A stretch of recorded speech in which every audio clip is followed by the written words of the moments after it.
Hi friends, இன்றைக்கி நம்ம பார்க்க போகிறது வந்து பார்த்திங்கன்னா ஆவரேஜ் டாப்பிக்குள்ளே இருக்க எக்ஸ்பெண்டிச்சர் டாபிக். ஓகேங்களா? ஸோ இப்போ எக்ஸ்பெண்டிச்சர் அப்படின்னுங்கிறது என்னது? செலவு செய்கிறது இல்லைங்களா? ஸோ அதை பற்றினதை நம்ம இப்போ இந்த டாப்பிக்கில் வந்து பார்க்கலாம். ஸோ இப்போ ஃபஸ்ட்டு கொஸ்டின் பாருங்கள். A librarian purchased 50 story books for his library, but he saw that he could get 14 more books by spending Rs 76 more, and the average price per book decreased by Rs 1. The average price of book was. Okay, அதாவது first question என்ன சொல்லியிருக்காங்கன்னு புரிஞ்சுக்கோங்க. சரிங்களா? ஒரு librarian வந்து என்ன பண்ணுறாங்கன்னா, அவங்களுடைய லைப்ரரிக்கு 50 ஸ்டோரி புக்கை வந்து பர்ச்சேஸ் பண்ணுறாரு. சரிங்களா?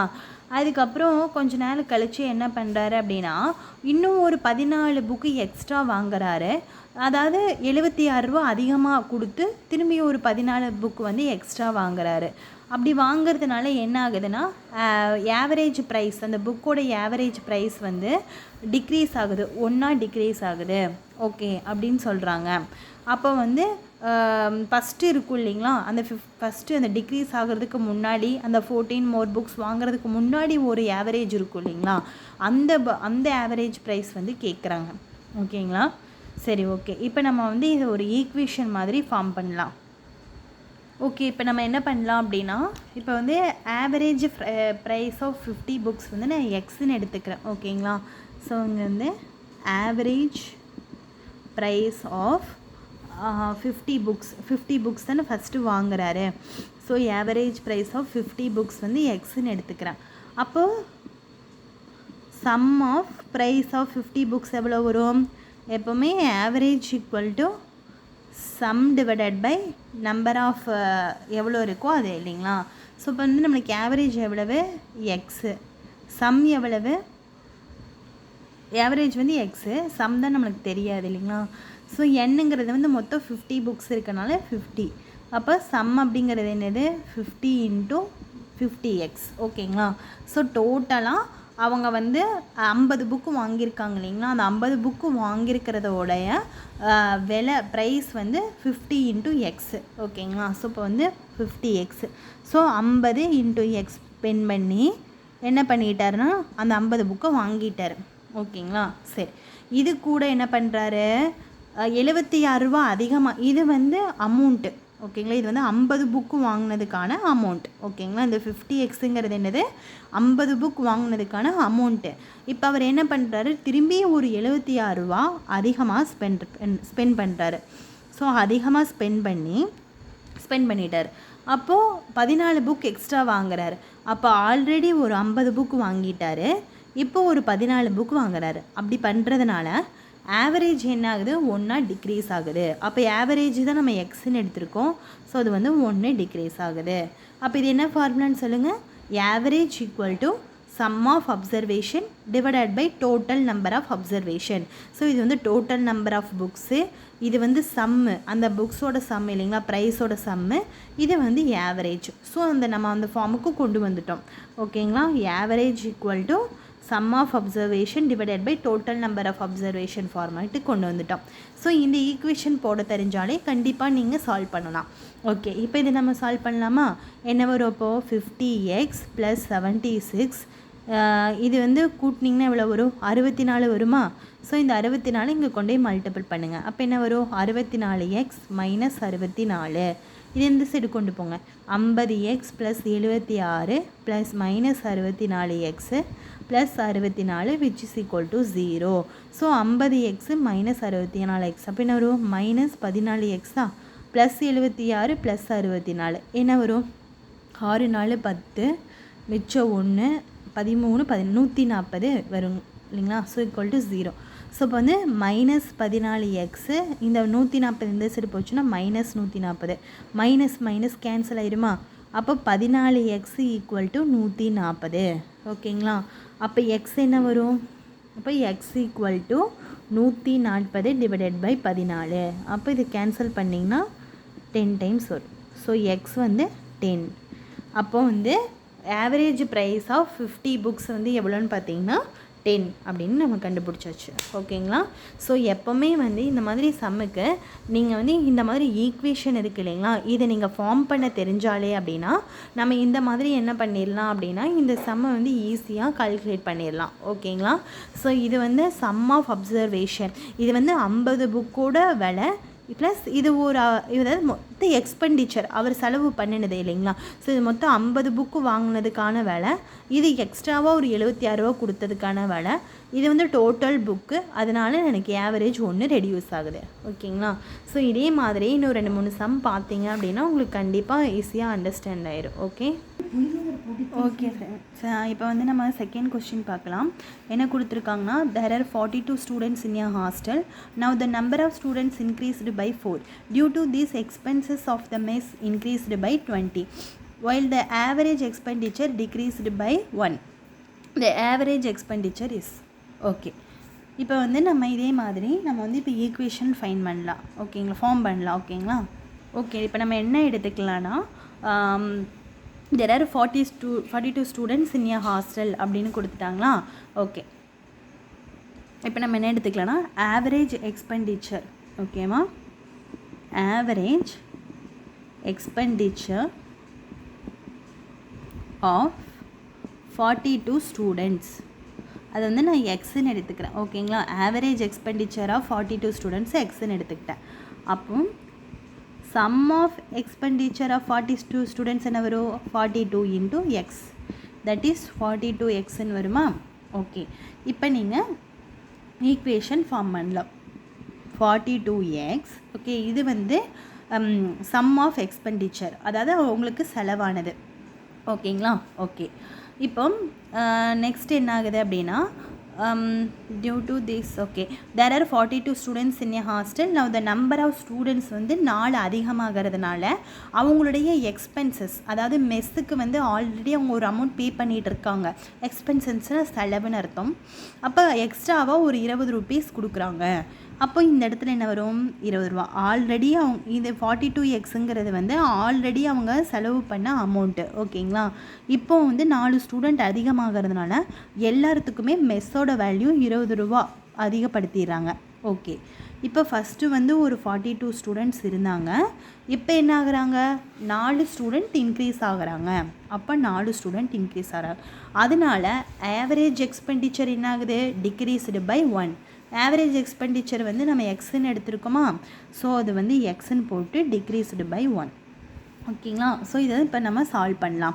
இப்போ வந்து 42x + 20 which is equal to 42 + 4 46. அதை வந்து நீங்கள் கிராஸ் மல்டிபிள் பண்ணுங்கள். So 46x - 46. ஓகேங்களா? இப்போ இது இந்த சைடு கொண்டு வாங்க. 42x + 20 - 46x + 46 which is equal to 0. So இது ரெண்டு மைனஸ் பண்ணிங்கன்னா -4xன்னு வருமா? இது ரெண்டையும் ஆட் பண்ணிங்கன்னா எவ்வளோ வரும்? 66ன்னு வரும், which is equal to 0. So -4x = -66. ஒரு மைனஸ் கேன்சல் ஆயிடுச்சுங்களா? அப்போ இங்கே என்ன இடத்துல என்ன வரும்? 4x = 66. இப்போ x = என்னது? 66/4. 2ஆல் கேன்சல் பண்ணலாமா? 2 4 33 2 66. ஸோ 33 2ஆல் வகுத்திங்கன்னா எவ்வளோ வரும்? 15 2 30, மிச்சம் 3, ஒரு புள்ளி வச்சு ஒரு 0 சேர்த்திங்கன்னா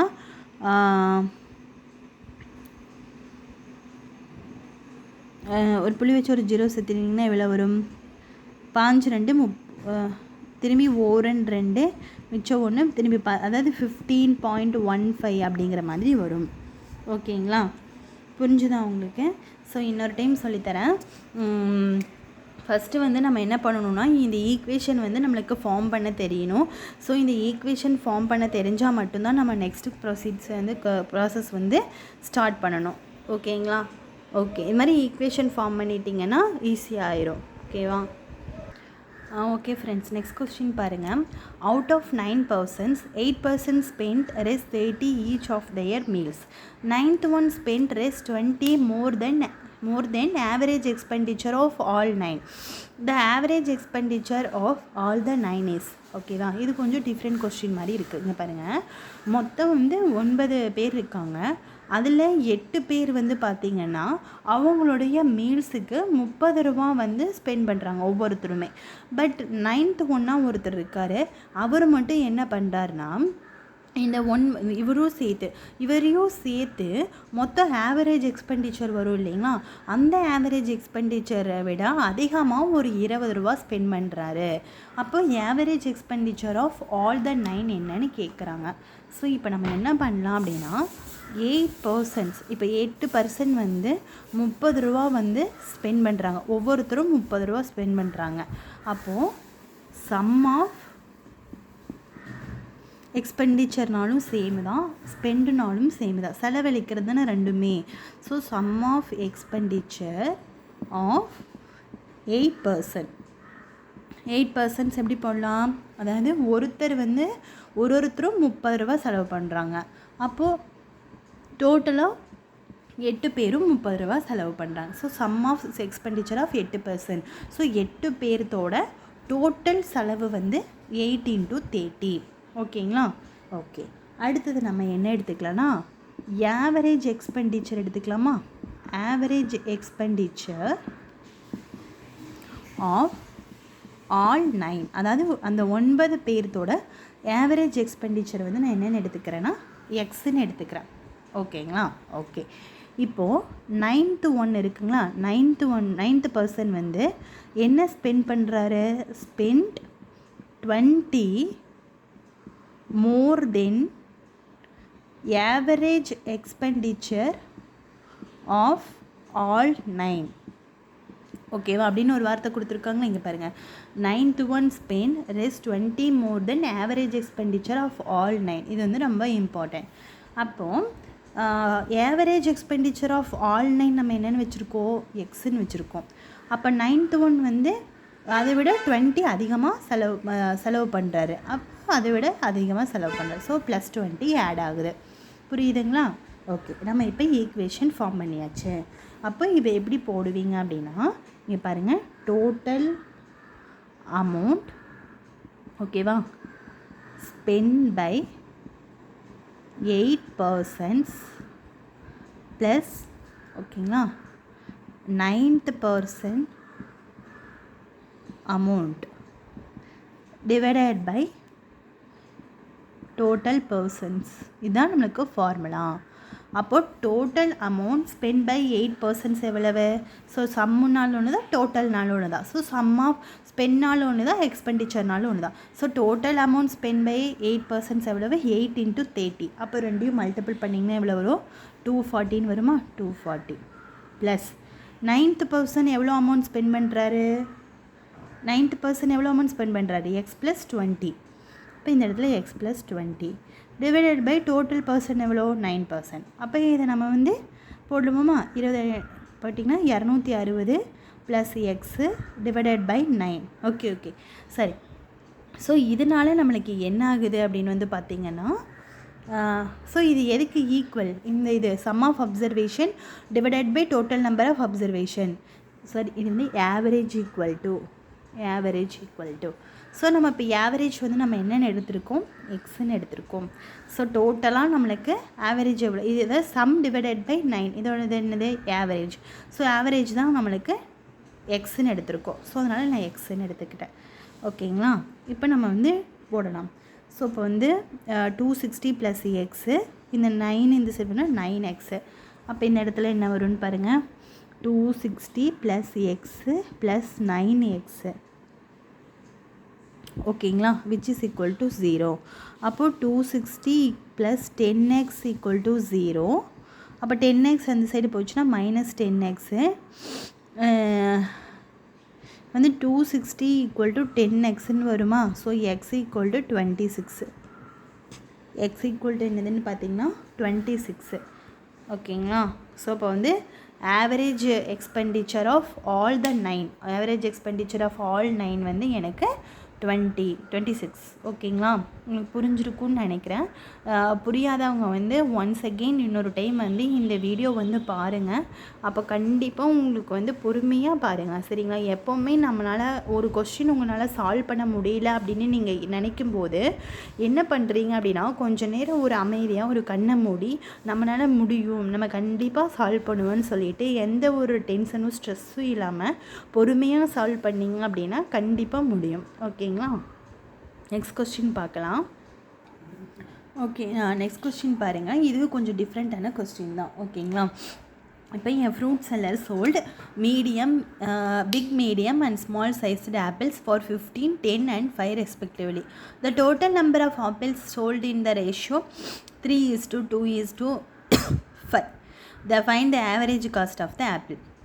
அதாவது ஒரு ஃப்ரூட்ஸ் விற்கிறவங்க வந்து ஆப்பிள் தான் வந்து விற்கிறாரு. பட் அதுலேயே பிக்கு, மீடியம், ஸ்மால் சைஸ் ஆப்பிள் இருக்குது. ஓகேங்களா. அப்போ பிக் சைஸ் ஆப்பிளை வந்து 15 ரூபாய்க்கும், மீடியமை வந்து 10 ரூபாய்க்கும், ஸ்மாலை வந்து 5 ரூபாய்க்கும் விற்கிறாரு. அப்போது எவ்வளோ ஆப்பிள் விற்றுருக்கிறது அப்படிங்கிறத வந்து நம்பரில் சொல்ல பட் ரேஷியோவில் கொடுத்துருக்காங்க. அப்போ அவங்க என்ன கேட்குறாங்கன்னா, average cost of the apple அப்படின்னு கேட்குறாங்க.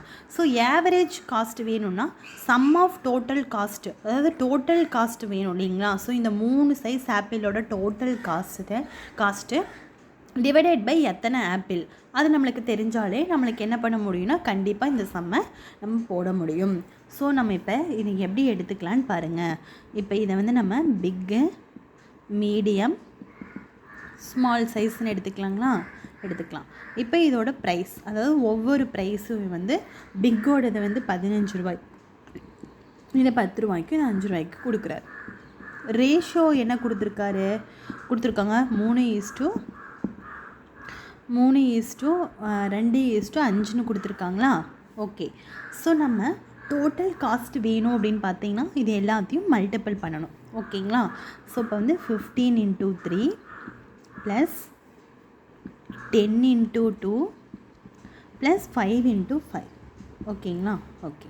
ஸோ டிவைடட் பை டோட்டல் வந்து நம்மளுக்கு எப்படி தெரியணும்னா, இந்த ரேஷியோ இருக்குது பார்த்தீங்களா, இந்த ரேஷியோவை வந்து நம்ம வந்து ஆட் பண்ணிக்கணும். ஸோ இந்த ரேஷியோவை ஆட் பண்ணிங்கன்னா எவ்வளோ வரும், 3 + 2 5, 5 + 5 10. ஸோ 10. ஸோ இதை நீங்கள் சால்வ் பண்ணிங்கன்னா இதுதான் உங்களுக்கு ஆவரேஜ். ஓகேங்களா. இந்த சால்வ் பண்ணலாம். நம்ம 13 5 45 + 20 + 25 டிவைடட் பை 10. ஓகேங்களா. 45 ஒரு 25 70 70 + 2 90. ஸோ 90 டிவைடட் பை 10 கேன்சல் பண்ணிங்கன்னா 9. ஸோ இப்போ வந்து ஆவரேஜ் காஸ்ட் வந்து எவ்வளோன்னு பார்த்தீங்க அப்படின்னா 9. ஓகேங்களா. ஸோ இது வந்து கொஞ்சம் டிஃப்ரெண்ட்டான கொஸ்டின், ரேஷியோவில் கொடுத்துருக்காங்களேன்னு சொல்லி கன்ஃபியூஸ் பண்ணிக்காதீங்க. ஓகேவா. ஓகே ஃப்ரெண்ட்ஸ், இந்த டாப்பிக்கில் வந்து இதோட கொஸ்டின்ஸ் முடிஞ்சுது. நீங்கள் இது மாதிரி எக்ஸாம்பிள் சம்ஸ் எல்லாமே போட்டு பாருங்கள். ஓகேங்களா. கண்டிப்பாக அண்டர்ஸ்டாண்ட் ஆகும். புரியாதவங்க வந்து ஒரு டைமுக்கு 2 டைம் வீடியோ பாருங்கள், கண்டிப்பாக புரிஞ்சிடும். ஓகேங்களா. ஓகே. ஏதாவது டவுட் இருந்தது அப்படின்னா கமெண்ட்டில் கேளுங்க, நான் கண்டிப்பாக கிளியர் பண்ணுறேன். ஓகே. Thank you friends. உங்களுக்கு இந்த வீடியோ பிடிச்சிருந்தது அப்படின்னா சப்ஸ்கிரைப் பண்ணுங்கள். இன்னும் மோர் வீடியோஸ் வந்து நான் இந்த சேனலில் வந்து கண்டிப்பாக போடுவேன். நீங்கள் ஃபர்தராக உங்களுக்கு ஹெல்ப்ஃபுல்லாக இருக்கும். ஓகே. Thank you friends.